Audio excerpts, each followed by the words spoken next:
Most people think awareness means paying closer attention to their thoughts. But often the real problem is that there are too many of them. Not just thoughts, but commentary. A running voice explaining, judging, comparing, rehearsing, defending. You're not just living the moment. You are listening to a version of yourself talk over it. Ego does not only appear as pride or vanity, very often it appears as constant narration, a voice that keeps placing you at the center of every moment by commenting on what is happening, what it means, how it reflects on you, and what should happen next. That inner commentary can sound intelligent, it can sound observant, it can even sound responsible, but much of the time, it is not helping you see more clearly. It is helping the ego remain continuously present. This doesn't mean force your mind blank, or to become passive or vacant. It means learning to notice when the extra layer begins. The layer that says, "This is going badly. I shouldn't have said that. They probably noticed. This always happens to me. I need to handle this better." The moment itself may be simple, but ego rarely leaves it simple. It adds narration because narration preserves identity. It keeps the self-story active. It gives you a role to monitor, defend, improve, or regret. The cost is distance. Instead of being with reality, you are listening to yourself talk about reality.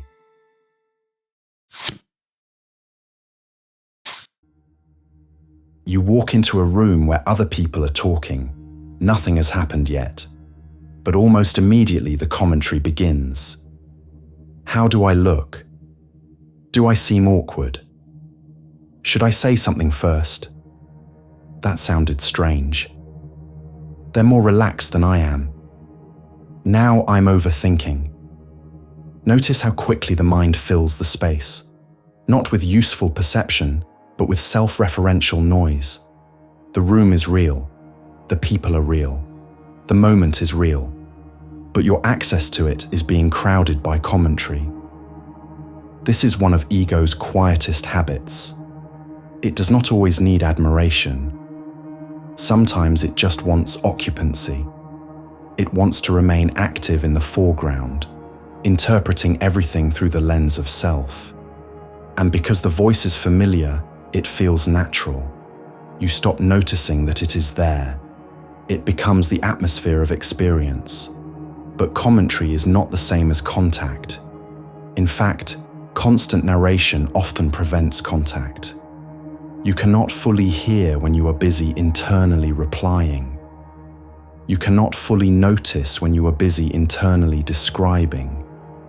You cannot fully settle when the mind insists on staying verbally involved. Inner commentary often feels like awareness, but it's usually distance disguised as engagement. Awareness gets cleaner when the extra sentence drops. Not because reality changes, but because you stop covering it.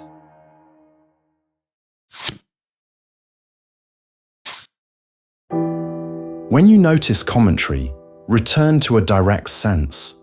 That direct sense might be the feeling of your feet on the ground, the temperature in the room, the weight of your breath, the sound that is actually present.